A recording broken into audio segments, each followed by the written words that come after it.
오늘 우리에게 주시는 성경 말씀은 에베소서 6장 1절로 3절입니다. 자녀들아, 너희 부모를 주 안에서 순종하라. 이것이 옳으니라. 네 아버지와 어머니를 공경하라. 이것이 약속 있는 첫 계명이니 이는 네가 잘 되고 땅에서 장수하리라. 아멘.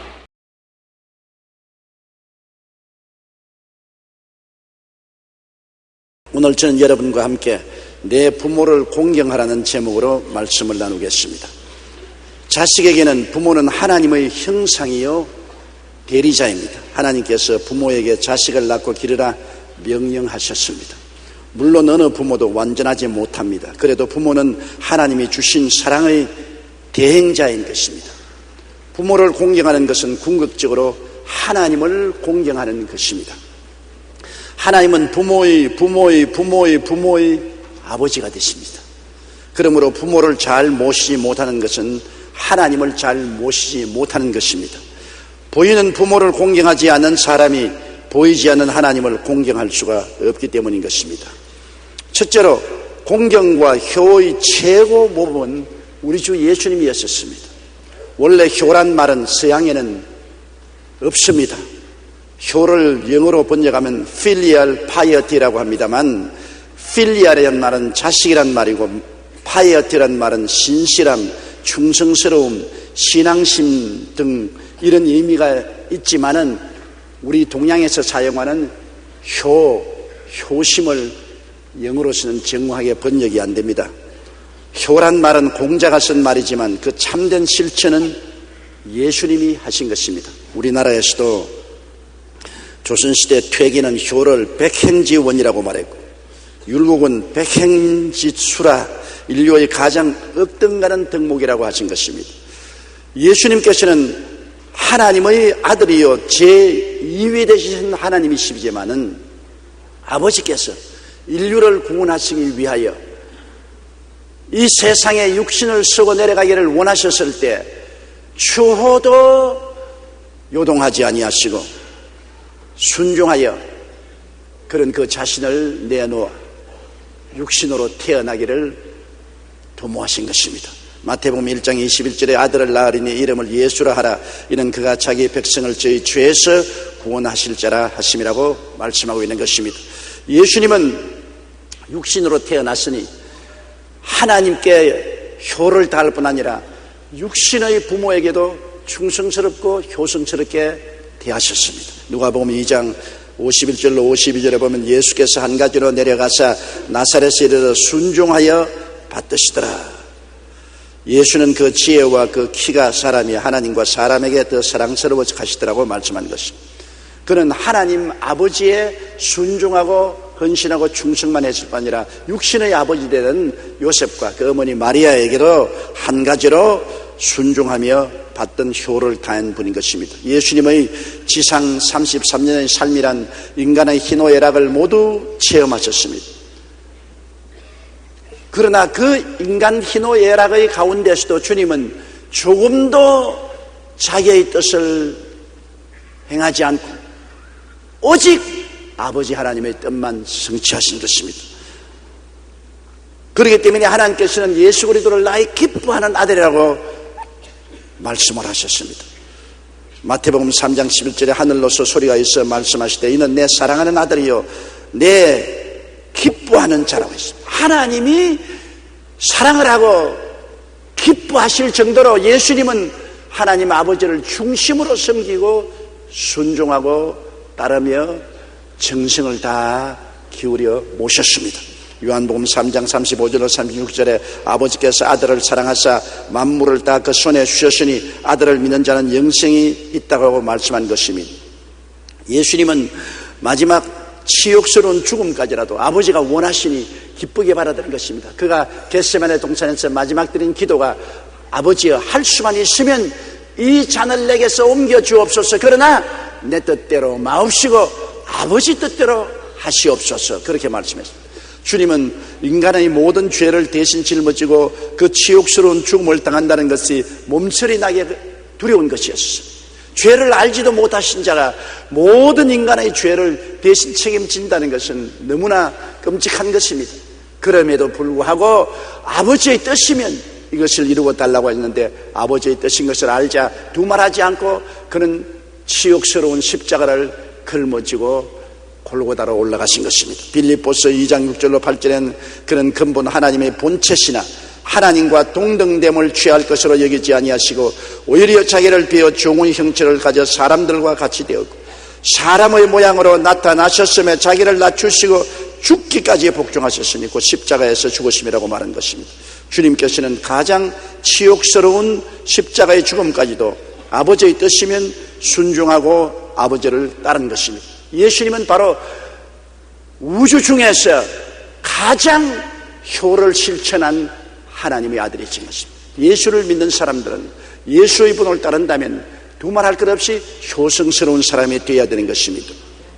둘째로 성경에는 내 부모를 공경하라고 말하는 것입니다. 공경한다는 것은 부모를 존경하는 것을 말하는 것입니다. 높여 모시는 것을 말하는 것입니다. 레위기 19장 3절에 너희 각 사람은 부모를 경외하고 나의 안식일을 지키라. 나는 너희 하나님 야훼니라. 그렇게 말씀하셨습니다. 어느 날 제가 잘 아는 부형님 한 분이 제게 울면서 신앙 상담을 왔습니다. 그는 첫 번째 결혼에 부인이 세상을 뜨고 두 번 결혼했는데 두 번째 부인도 세상을 뜨고 세 번째 결혼해서 낳아서 금지 5개월로 기른 자식들이 노년에 와서 자기를 배반하고 내어 쫓은 것입니다. 올 때 갈 데 없어 저를 찾아와서 눈물을 흘리면서 호소를 했습니다. 그럴 때 나는 그분에게 조금도 동정을 하지 않았습니다. 왜냐? 그분의 과거를 제가 너무나 잘 알기 때문인 것입니다. 그분은 한 시골 농부의 외아들로 태어나서 아버지가 얼마나 사랑했던지 중학교 다닐 때까지 감기 들려서 콧물을 흘리면 아버지가 종이로 코를 땅 짜고 입으로 코를 빨아주었었습니다. 그리고 그 농촌 생활에 허리가 부러지도록 일을 해서 일본에까지 보내어서 유학을 시켰습니다. 일본에서 유학을 하고 돌아와서 한국에 관리로 취직을 해서 나중에 고급 관리까지 되었습니다. 그런데 한번 점심시간에 아버지가 핫바지 저고리에 두루마기를 입고 아들 생각해서 시골에서 만든 음식을 보따리에 사서 찾아왔습니다. 아들이 근무하는 그 빌딩의 입구에 오니까 수위가 막았습니다. 그래서 누구냐? 아무개 아버지니까 연락 좀 해달라. 연락을 하니까 그 아들이 창문을 내다보니 아버지가 그 사무실 빌딩의 입구에 서 있단 말입니다. 그래서 옆에 있는 동료들이 말했습니다. 누구시냐? 누가 왔기에 지금 만나자니까. 그 수위에게 연락이 이르러 옛날에 우리 집에서 쓰던 머슴인데 오랫동안 머슴으로 있었기 때문에 우리 아버지처럼 행동을 하니까 쫓아버려. 그래서 수위에게 쫓겨나갔습니다. 울면서 시골로 내려갔었어요. 그러고 난 다음에 어려울 때 아들이 아버지를 조금도 도와주지 않고 거의 굶주리다시피 해서 병들어 세상을 떴습니다. 자기는 당당하게 호의호식했습니다. 그러나 자기가 나이 늙었을 때 자기 자식들이 자기를 똑같이 내쫓아버렸습니다. 자식들에게 내가 쫓겨서 올 때 갈 데 없으니까 교회에 찾아와서 나에게 호소하면서 눈물을 흘리고 어떻게 일자리 하나 마련해달라고 했습니다. 저도 동정을 할 수가 없었습니다. 왜? 사람이 무엇으로 심든지 그대로 그두리라. 자기가 자기 아버지에게 한 일을 까맣게 잊어버리고 자식들만 원망하는 것을 보았습니다. 아버지를 시골 영감이라고 해서 오랫동안 우리 집에서 부리던 머슴이라고 그렇게 말할 수가 있습니까? 내 부모를 공경하라고 하는데 조금도 존경하지 않았었습니다. 여러분, 부모를 존경하면 자기에게 손해가 가는 같이 생각하는 이 어리석은 사람을 보십시오. 미국 16대 대통령이었던 아브라함 링컨의 아버지는 신발 제조공이었습니다. 하루는 링컨이 대통령에 당선되고 나서 상원의원들 앞에서 연설을 하게 되었는데 그 중에는 링컨을 무척 싫어하는 상원의원도 있었습니다. 그 의원은 링컨이 연설을 시작하려고 하자 자리에서 벌떡 일어나서 이렇게 말했습니다. 당신이 대통령이 되다니 정말 놀랍소. 그러나 당신의 아버지가 신발 제조공이었다는 것을 잊지 마시오. 가끔 당신 아버지가 우리 집에 신발 만들기 위해 찾아오곤 했는데 지금 내가 신고 있는 신발도 사실 당신 아버지가 만든 신발이요. 그러자 사방에서 킥킥대는 웃음소리가 들려왔습니다. 링컨은 당상 위에 조용히 눈을 감은 채 서 있었습니다. 그가 다시 말을 하려고 눈을 떴을 때 그의 눈에는 눈물이 가득 고여 있었습니다. 링컨은 의원들을 쭉 돌아보고 난 다음에 고맙습니다, 의원님. 의원님 때문에 한동안 잊고 있었던 내 아버지의 얼굴이 기억납니다. 내 아버지는 신발 제조업으로 완벽한 솜씨를 가진 분이셨습니다.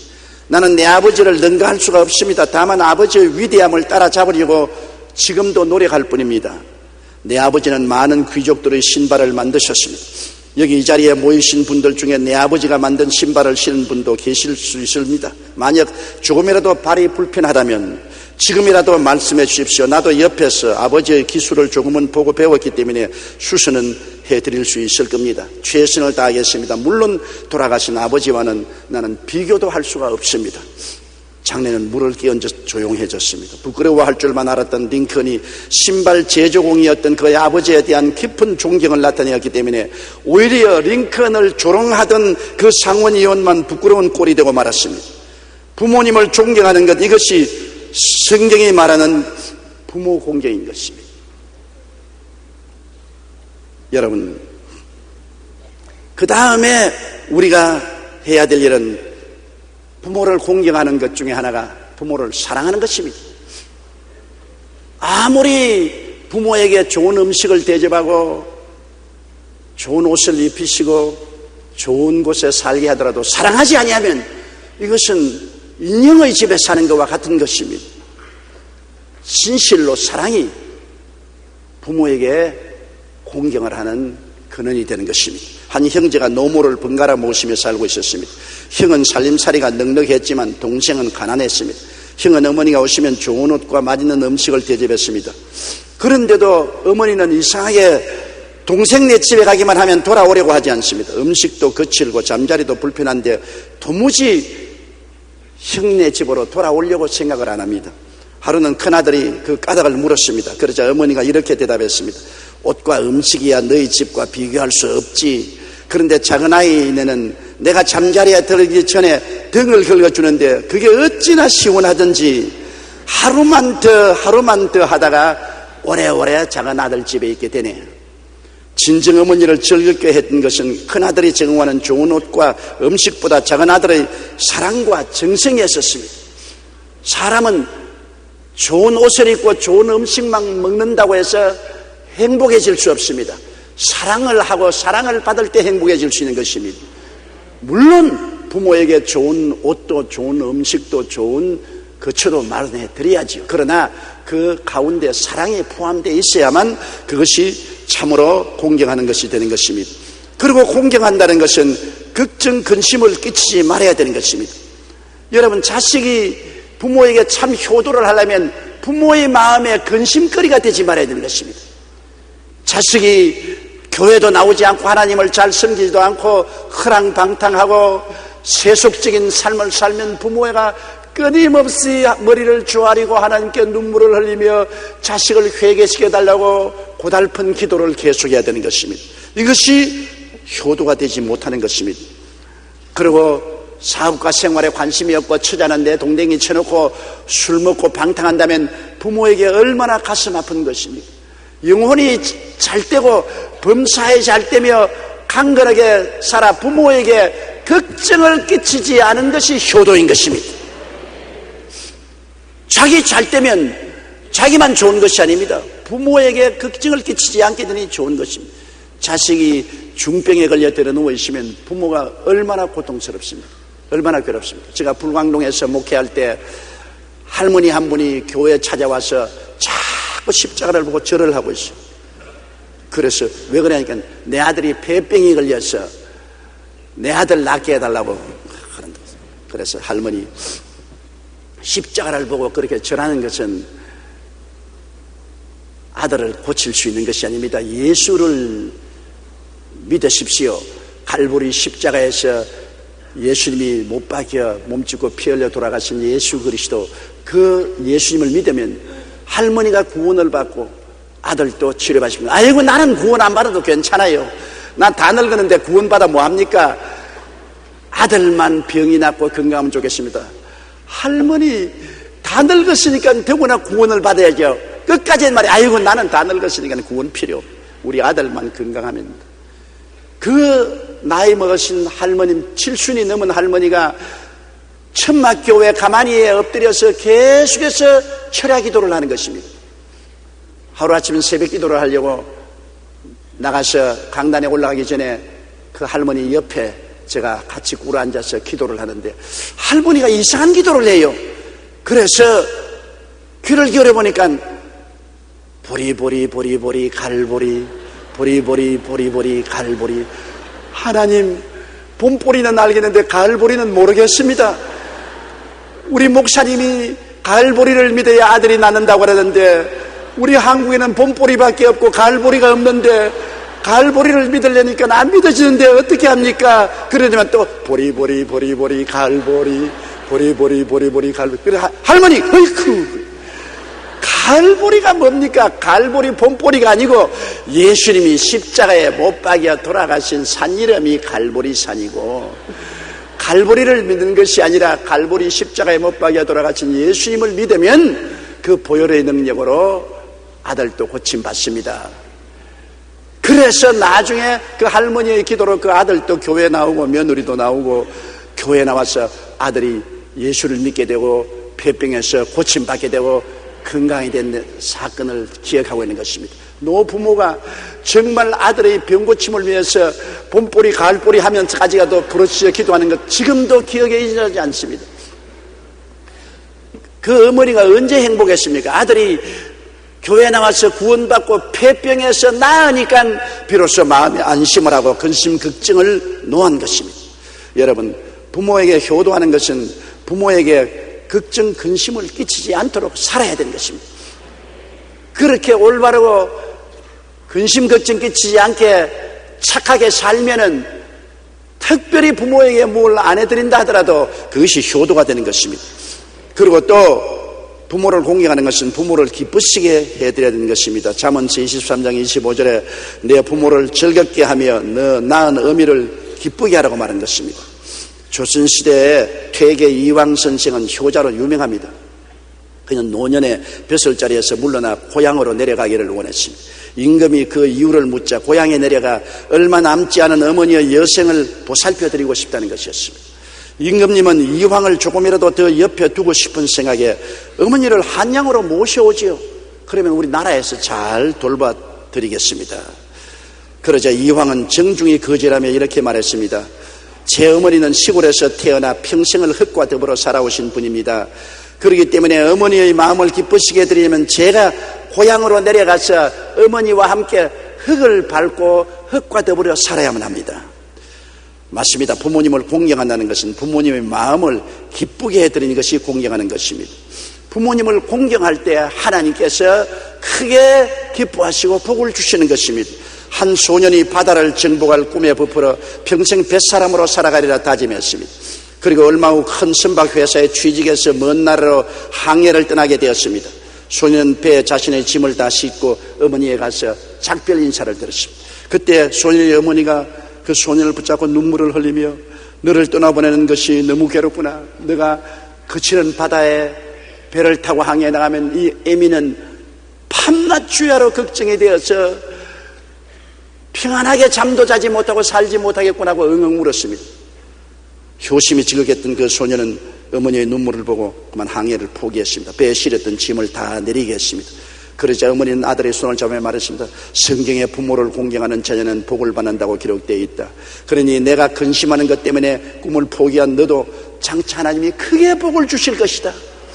내가 바다로 안 나가니 내가 비로소 마음이 편안하고 근심 걱정 없이 잠을 잘 수 있겠다.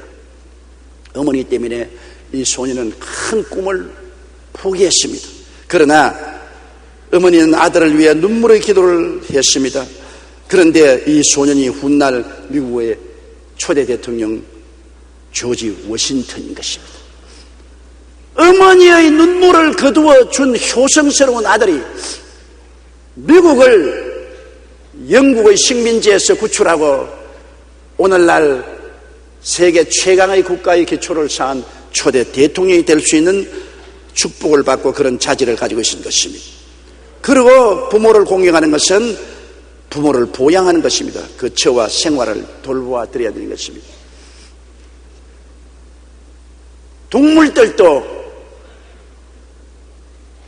자기를 낳아 돌봐준 어미 아비에게 그 철을 주고 먹이를 준다는 이야기가 있습니다.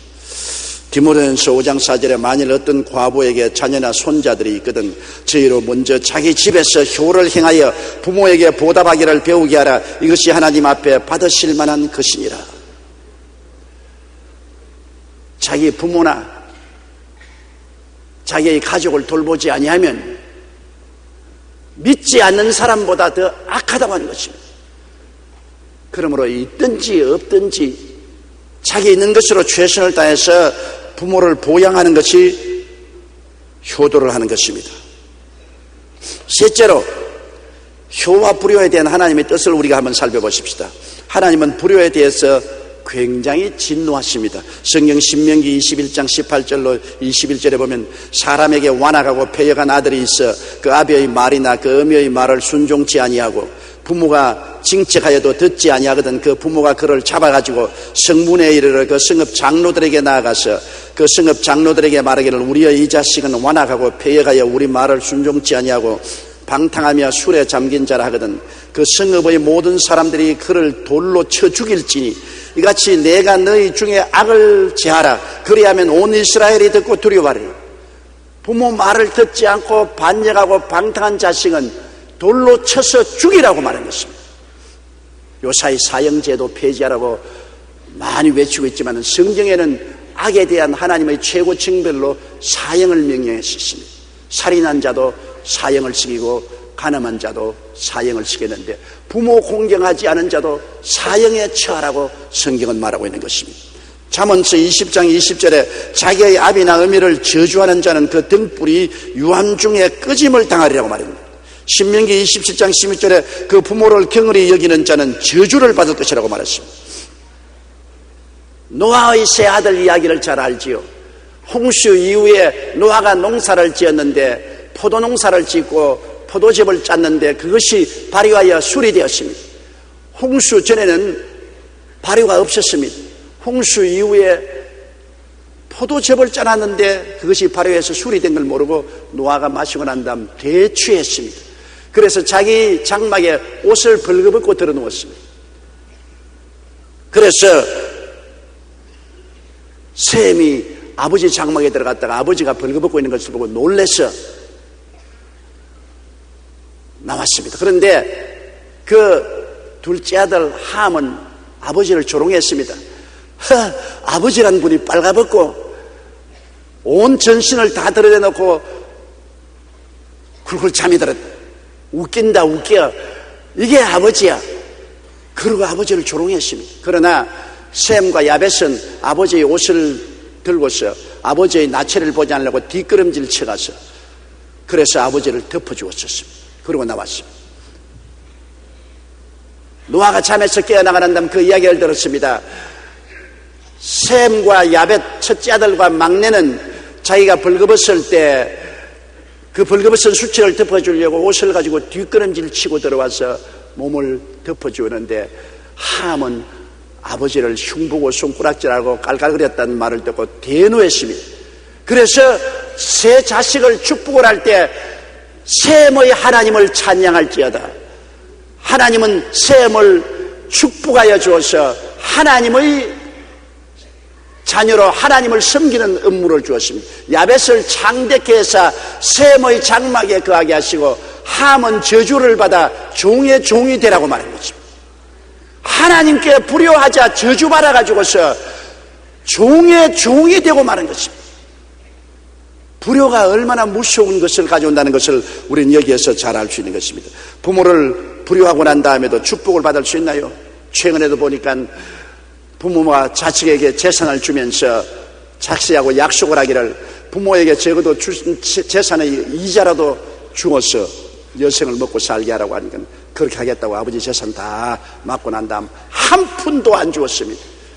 아버지가 살아갈 수가 없으니까 아무리 자식에게 내 준 재산의 이자라도 좀 매달마다 달라고 하는 건 안 주니까 할 수 없이 그 재산 반환 청구 소송을 법정에 냈습니다. 이런 고약한 자식이 어디 있습니까? 그러고도 복받고 살 수 있다고 생각하는 것이 너무나 오만스러운 생각인 것입니다. 하나님께서는 효를 하는 데 대해서 굉장한 축복을 했습니다. 에베소 6장 1절로 3절에 자녀들아 너희 부모를 주 안에서 순종하라 이것이 옳으니라. 내 아버지와 어머니를 공경하라 이것이 약속 있는 첫 계명이니 이는 내가 잘되고 땅에서 장수하리라. 하나님의 계명은 모두 다 심판의 계명인 것입니다. 내 앞에 다른 신을 두지 말라, 우상에 절하지 말라, 하나님의 이름을 망령되이 부르지 말라, 안식일을 거룩히 지켜라. 안 지키면 하나님이 형벌하겠다고 하는 것입니다. 그런데 그 계명 중에 내 부모를 공경하라, 거기에는 딱 축복을 붙여놓았습니다. 그러면 네가 세상에서 잘되고 장수하리라. 그 다음에 살인하지 말라, 간음하지 마라, 도둑질하지 마라, 내 이웃을 거짓 증거하지 마라, 내 이웃을 탐하지 마라. 다른 것은 모두 다 지키지 않으면 형벌을 명했지만 하나님은 10계명 중에 오직 내 부모를 공경하라는 계명에는 축복을 붙여놓았습니다. 내가 세상에서 잘되고 장수하겠다고 말씀한 것입니다. 그러니 하나님께서 우리가 효를 하는 데 대해서 얼마나 깊은 관심을 가지고 하나님이 그런 사람에게 복을 주려고 작정하고 있는 것을 알 수 있는 것입니다. 출애굽기 20장 12절에 내 부모를 공경하라 그리하면 너희 하나님 나 야훼가 내게 준 땅에서 내 생명이 길리라고 말한 것입니다. 오래 장수하겠다. 요사이 사람이 오래 살려고 온갖 뱀도 다 잡아먹고 개구리도 다 잡아먹고 농담에 아담과 하와가 한국 사람 아닌 건 틀림이 없다고. 한국 사람 같은 뱀이 나오면 잡아먹어버리고 말 테니까 무슨 뱀을 받아서 선악과를 따먹을 여가도 없었을 것이라고 말합니다. 그처럼 한국 사람은 건강에 관심이 있어가지고서 태국까지 가서 고부라는 다 잡아먹고 그런다고 해서 세계에서 가장 장수국입니까? 부모에게 효도하면 하나님이 축복해 주셔서 장수하겠다고 말씀하신 것입니다. 부모에게 효도하면 병들어서도 담대하게 하나님 내 병 고쳐주십시오. 주님이 약속하시기를 효도하면 장수하겠다고 해주시니 병을 낫게 해주십시오. 그렇게 담대하게 기도할 수 있습니다. 그리고 세상에서 잘 된다고 했습니다. 천국의 복은 말할 필요도 없고 세상 살 동안에도 복을 받겠다고 말한 것입니다. 신명기 5장 16절에 너는 너희 야훼 하나님의 명한 대로 내 부모를 공경하라. 그리하면 너희 하나님 야훼가 내게 준 땅에서 내가 생명이 길고 복을 누리리라고 말씀한 것입니다. 하나님은 엄한 계명이라도 효도를 할 때는 그 계명조차 주님께서 지켰습니다. 여러분 룻기에 보면은 이방인 여자 룻입니다. 그는 이스라엘 백성이 아닙니다. 모압 여자입니다. 성경에는 하나님께서 말씀하기는 모압은 영원히 이스라엘의 회중에 들지 못하리라고 했습니다. 그러므로 절대로 이스라엘은 모압 사람은 이스라엘 시민권을 못 받겠다고 말했죠. 그렇게 음명을 했습니다. 그런데 이 룻은 모압 여자입니다. 그러나 그 시어머니 나오미에게 지극한 효를 행했습니다. 그 시어머니가 흉년 때 남편과 함께 모압 땅에 살려와서 그 아들이 모압 여자하고 결혼했으나 아들도 죽고 그 시아버지도 죽었는데 시어머니를 따라서 끝까지 효를 하고 복양을 했기 때문에 하나님께서 모압 사람은 영영이 이스라엘 회중에 들지 못하고 이스라엘 시민권을 못 얻는다고 했는데 이 모압 여인인 룻은 하나님이 그 모든 하나님의 금령을 뛰어넘어서 훌륭한 이스라엘의 시민이 되게 만들어준 것입니다. 그것은 그 시어머니에 대한 효 때문인 것입니다. 룻기 2장 10절로 12절에 보면 나는 이방 여인이여거늘 당신이 어찌하여 내게 은혜를 베푸시며 나를 돌아보시나이까. 보아스가 그에게 대답하여 가로되 내 남편이 죽은 후로 내가 시모에게 행한 모든 것과 내 부모와 고국을 떠나 전에 알지 못하는 백성에게로 온 일이 내게 분명히 들렸느니라. 야훼께서 내 행한 일을 보응하시기를 원하며 이스라엘의 하나님 야훼께서 그 날개 아래 보호받으러 온 내게 온전한 상 주시기를 원하노라. 그래서 이 룻이 보아스와 결혼을 했습니다. 보아스가 오벳을 낳고 오벳이 이새를 낳고 이새가 다윗을 낳았으니 다윗의 정조모가 된 것입니다. 절대로 이스라엘 회중에 못 들어온다는 모압 여자 루시, 이스라엘의 만성천자요 예수 그리스도의 조상이 된 다윗의 정조모가 될 정도로 하나님이 그를 높여주신 것입니다. 효가 그것을 열은 것입니다. 절대로 안 된다는 것도 효는 그것을 뛰어넘어서 되게끔 만들도록 하나님이 허락해 주신 것입니다. 미국 필라델피아에 효심이 지극한 한 소년이 있었습니다.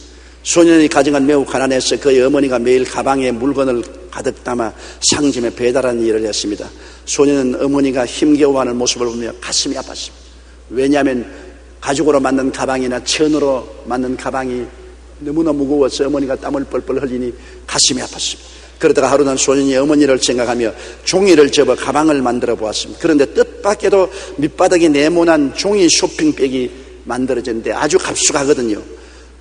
가볍고 편리한 이 종이 쇼핑백의 소문은 순식간에 퍼져나갔고 발명자인 소년은 이 종이백으로 말미암아 큰 돈을 벌게 되었습니다. 이 소년의 이름은 찰스 스틸웰입니다. 그가 어머니를 생각하며 1887년 발명했던 종이 쇼핑백으로 그는 가난을 극복하고 부유하게 된 것입니다. 부모 효도하다 보니까 종이백 발명자로 유명하게 되고 특허를 받아서 그는 큰 부자가 되었습니다. 우리도 요사이 백화점 쇼핑하러 가면 종이백에 물건을 잔뜩 담아오잖아요. 종이백을 들 때마다 기억하세요. 어머니를 돕기 위해서, 어머니 짐을 가볍게 하기 위해서 스틸웰이 발명한 종이백이라는 것을 잊지 마십시오. 종이백은 효도백인 것입니다. 그거를 들 때마다 여러분도 효도백을 들고 있다고 생각하시기 바랍니다. 부모를 공경하는 것은 이 땅에서 잘되고 장수하는 비결이 되는 것입니다. 고려시대에 박정승이라는 사람이 있었습니다. 그에게는 노모가 한 분 있었는데 당시 풍습인 고려장을 할 수가 없어서 그는 이웃 몰래 어머니를 집에 숨겨서 봉양을 했습니다.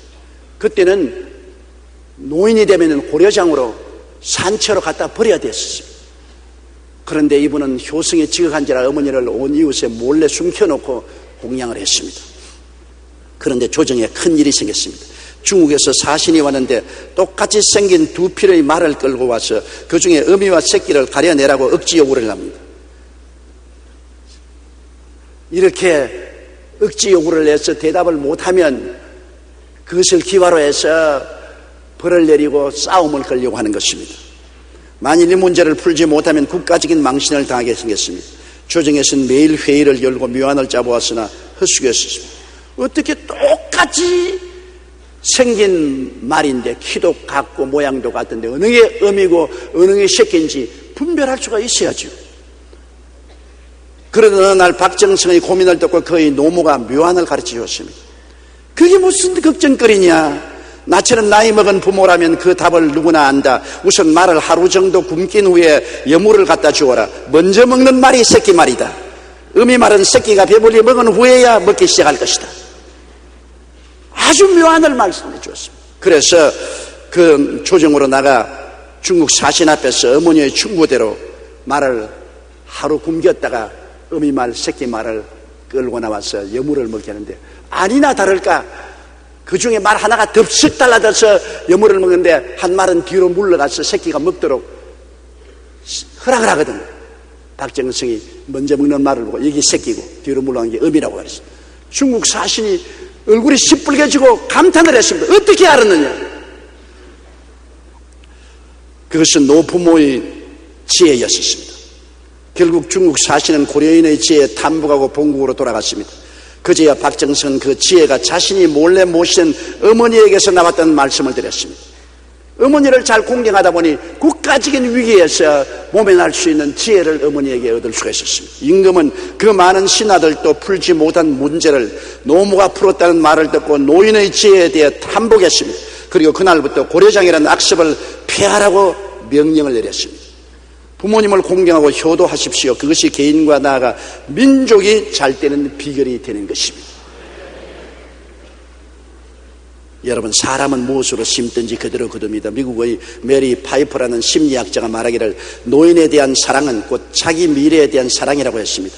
노부모나 노인을 어떻게 부양하는가에 따라 자신의 노년이 결정되는 것입니다.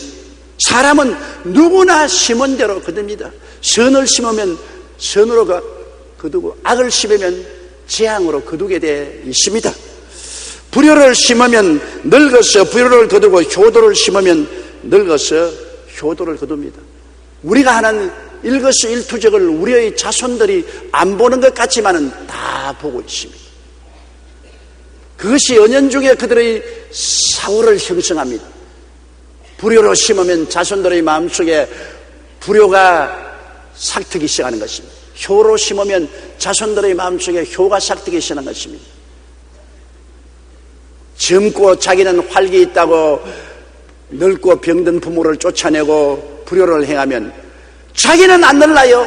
자기도 불운단 장래에 늙게 되고 슬픔을 당하게 되는 것입니다. 이 사실을 우리는 잊어서는 안 되는 것입니다. 세상 삶이 점점 탐욕으로 뒤끓고 살벌해집니다. 사람들은 더욱 쾌락주의, 이기주의, 황금만능주의가 되어가고 있습니다.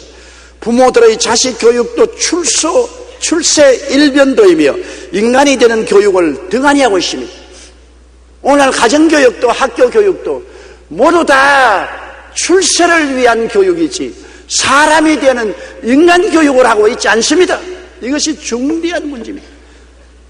윤리와 도덕을 무시해버리고 첫째도 출세, 둘째도 출세, 셋째도 출세, 돈벌이에만 능한 자식들을 만들려고 하는 것입니다. 그래서 대학 입시가 이렇게 어렵고 대학 입시 때문에 부모들이 목숨을 내어 걸고 있는 것입니다. 그 결과 자식들도 부모를 이용가치로만 생각하고 마음에 부담이 되고 생활에 집이 되면 외면해버리고 마는 것입니다. 부모에게 불효한 것 떡먹기보다 더 쉽게 하고 있는 것입니다. 오늘날 우리에게 절실히 필요한 것은 회개하고 돌아서서 하나님의 가르침을 따라야 되는 것입니다. 성경은 내 부모를 공경하라. 그래야만 내가 세상에서 잘되고 장수하라는 것입니다. 이 세상이 잘 못되고 사람들이 장수하지 못하고 어려운 고난이 많이 다가오는 것은 부모에게 불효하고 부모의 마음을 고통 주는 때문인 것입니다. 아주 문제의 해답이 간단한 데 있는 것입니다. 부모 효도와 공경은 우리 교회에서부터 시작해야 되는 것입니다. 왜냐하면 예수님만큼 하나님 아버지께 효도한 분은 역사상에 없습니다. 그는 십자가의 치욕스러운 죽음도 마다하지 않고 아버지가 원한다면 하겠다고 나가서 결국 십자가에 몸지고 피 흘려 돌아가신 분이신 것입니다. 그만한 공경과 효도는 다른 어느 곳에도 찾아볼 수 없습니다. 예수를 구주로 모시고 그리스도의 몸된 교회에서 생활하는 우리들은 돌이켜보고 회개하고 부모에게 불효한 죄를 여러분 통회하고 잡아가십시오. 그리고 돌이켜서 부모를 공경하고 효도하십시오. 이것이 바로 여러분을 위한 좋은 씨앗을 심는 것입니다. 얼마 있지 않아야 여러분도 노부모가 되고 여러분을 봉양해 줄 자녀들이 나타나게 되는 것입니다. 우리 고개 숙여 기도드리겠습니다. 사랑이 많으신 아버지 하나님, 오늘은 어버이 주일입니다. 우리가 어버이를 모시고 있는 것처럼 우리도 얼마 있지 않으면 다 늙은 어버이가 될 것입니다. 어버이 섬기기를 등한히 하지 않은 우리들이 되게 도와주시옵소서. 하나님 말씀대로 내 부모를 공경하라. 그래야만 내가 세상에서 잘되고 장수하겠다고 했었는데 부모 공경하지 못한 죄를 다 회개하게 도와주시옵소서. 그리고 그 무엇보다도 부모의 부모 아담과 하와의 부모 되는 하나님을 공경하는 것을 잊어버리지 말게 도와주시옵소서. 하나님을 공경하지 않고 장수하고 복을 받으려고 하는 사람은 어리석은 사람인 것입니다. 하나님을 공경하는 사람은 놀라운 은총과 복을 받을 것을 알게 도와주시옵소서. 하나님이 세상을 이처럼 사랑하사 독생자를 주셨으니 누구든지 저를 믿으면 멸망하지 않고 영생을 얻으랴. 하나님을 공경하는 가장 첩경이 하나님의 아들 예수님을 구주로 모시고 하나님을 섬기는 것인 것을 알게 하여 주시옵시고, 예수님을 구주로 모시고 섬겨 아버지를 기쁘게 하고 아버지를 편안하게 해드리는 자녀들이 되게 도와주옵소서. 예수님 이름으로 기도드리옵나이다. 아멘.